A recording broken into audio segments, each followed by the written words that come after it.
بسم اللہ الرحمن الرحیم۔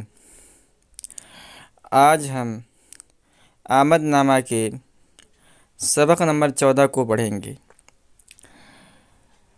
تو اس سے پہلے والے اسباق میں ہم نے فارسی قواعد یا فارسی گرامر کے بہت سارے قواعد کو پڑھا تھا۔ اب یہاں سے فارسی زبان میں جو مصادر کے گردان آتے ہیں اس کو صاحب کتاب نے بیان کیا ہے۔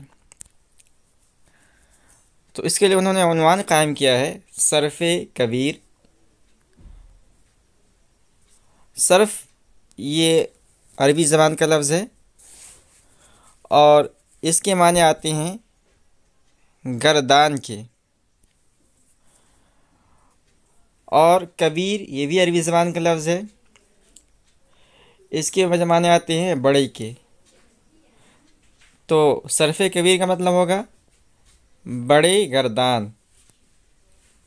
تو فارسی زبان میں دو قسم کی گردانیں آتی ہیں، ایک چھوٹی گردانیں ہوتی ہیں ان کو صرف صغیر کہا جاتا ہے، اور ایک بڑی گردان ہوتی ہیں جن کو صرف کبیر کہا جاتا ہے۔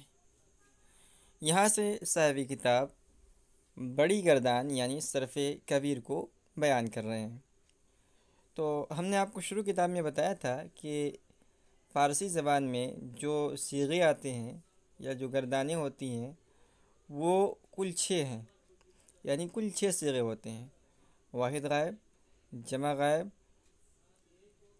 واحد حاضر، جمع حاضر، واحد متکلم اور جمع متکلم۔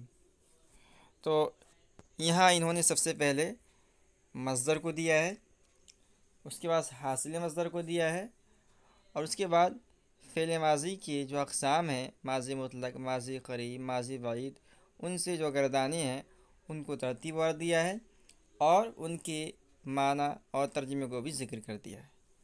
تو یہ یاد کرنے کی چیزیں ہیں، ان کو تھوڑا سمجھنا بھی ہے۔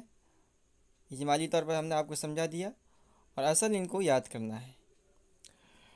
تو مصدر انہوں نے دیا ہے آمدن۔ آمدن مصدر ہے، اس کے معنی آتے ہیں آنا، اور حاصل مصدر اس سے ہے آمد، اور اس کے بعد یہ اسماء مشتقات یعنی فعل ماضی کی جو اقسام ہیں ان کو انہوں نے دیا ہے، اور اس کے علاوہ جو مضارع ہیں جتنے مشتقات ہیں ان کو ترتیب وار دیا ہے، اور ان سے جو گردانیں آتی ہیں اس کو ذکر کر دیا انہوں نے۔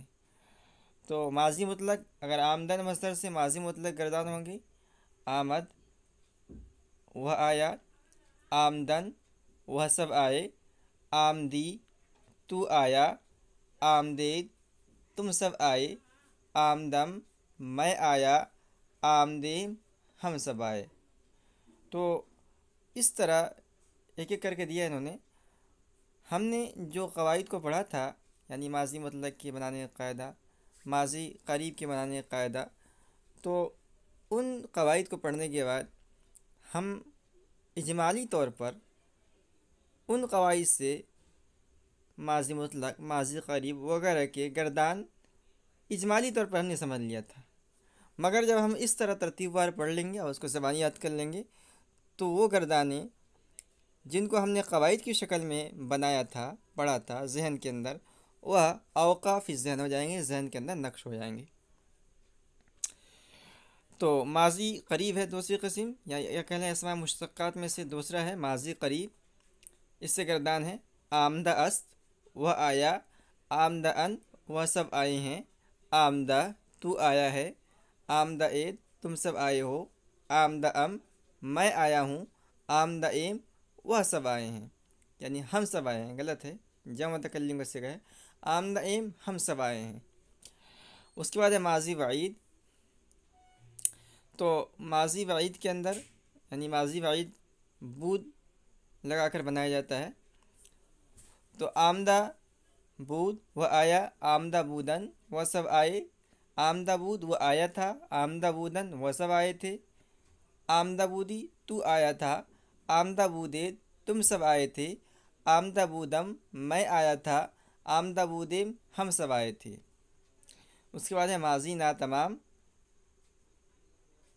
می آمد وہ آتا تھا، می آمدن وہ سب آتے تھے، می آمدی تو آتا تھا، می آمدید تم سب آتے تھے، می آمدم میں آتا تھا، می آمدیم ہم سب آتے تھے۔ اس کے بعد ہے ماضی احتمالی، آمدہ باشد وہ آیا ہوگا، آمدہ باشن وہ سب آئے ہوں گے، آمدہ باشی تو آیا ہوگا، آمدہ باشد تم سب آئے ہوگے، آمدہ باشم میں آیا ہوں گا، آمدہ باشد ہم سب آئے ہوں گے۔ اس کے بعد ہے ماضی تمنائی، اور ہم نے آپ کو بتایا تھا کہ ماضی تمنائی کے صرف 3 صیغے آتے ہیں۔ تو پہلا صیغہ ہے واحد غائب، آمدی وہ آتا تھا۔ دوسرا صیغہ ہے آمدن، جمع غائب وہ سب آتے تھے۔ اس کے بعد ہے تیسرا صیغہ واحد متکلم، آمدی میں آتا تھا۔ اس کے بعد ہے مضارع، یہ بھی مشتقات میں سے ہے۔ تو اس کے گردان ہے آید وہ آئے، آیند وہ سب آئیں، آئی تو آئے، آئے تم سب آؤ، آیم میں آؤں، آئم ہم سب آویں۔ اس کے بعد ہے حال، اس کے گردان ہے می آید وہ آتا ہے، می آین وہ سب آتے ہیں، می آئی تو آتا ہے، می آئے تم سب آتے ہو، می آیم میں آتا ہوں، آئم ہم سب آتے ہیں۔ اس کے بعد ہے مستقبل، خواہد آمد وہ آئے گا، خواہن آمد وہ سب آئیں گے، خواہی آمد تو آئے گا، خواہد آمد تم سب آؤ گے، خواہم آمد میں آؤں گا، خواہم آمد ہم سب آئیں گے۔ اس کے بعد ہے امر، بیاید وہ آوے، بیاین وہ سب آئیں، بیا تو آ، بیاید تم سب آؤ، بیایم میں آؤں، بیایم ہم سب آویں۔ اس کے بعد ہے نہیں، نیایت وہ نہ آوے، نیاین وہ سب نہ آویں، نیا تو مت آ، نیائے تم سب مت آؤ، نیایم میں نہ آؤں، نیائم ہم سب نہ آویں۔ اس کے بعد اس میں فاعل، اس کے 2 ہی صیغے آتے ہیں، آئندہ آنے والا واحد غائب ہے، آئندگان آنے والے یہ جمع غائب ہے۔ تو یہ صرف صغیر یعنی صرف کبیر تھا، اور اس پہ ہم نے ایک مصدر یعنی آمدن سے مختلف مشتقات اور ان کے صیغے، ان کے گردان کو ان کے ترجمے کے ساتھ پڑھا اور سمجھا۔ اس کے ساتھ اگر ہم قواعد کو شامل کر لیں، یعنی پہلے قواعد ہم پڑھ لیں، جو قواعد ہیں اس کے قواعد کے بعد اس کو پڑھ لیں اور اس پر تطبیق دے لیں، تو یہ ہمارے لیے مفید ہوگا۔ مثلا ہم نے پڑھا تھا کہ فعل امر بنانے کا قاعدہ کیا ہے، ہم نے اس کو پڑھا تفصیل سے۔ اب اس قاعدے کو ہم پڑھیں، اور اس قاعدے کی روشنی میں ہم سب سے پہلے ایک کاپی پر قلم لے کر، اور اس قاعدے کی روشنی میں ہم واحد غائب کا صیغہ بنائیں، اور اس کے بعد ملائیں کہ ہم نے جو قاعدے کی شکل میں جو ہم نے واحد غائب کا صیغہ بنایا وہ ٹھیک بنا یا نہیں بنا۔ اسی طرح پھر جمع غائب کا، پھر واحد متکلم کا، واحد حاضر کا، اس طرح کر کے اگر ہم مشق کریں تو یہ قواعد ہمیں اچھی طرح یاد ہو جائیں گے اور ازبر ہو جائیں گے۔ باقی اس کو یاد کرنا، بنیادی بات یہ ہے کہ اس کو یاد کیا جائے۔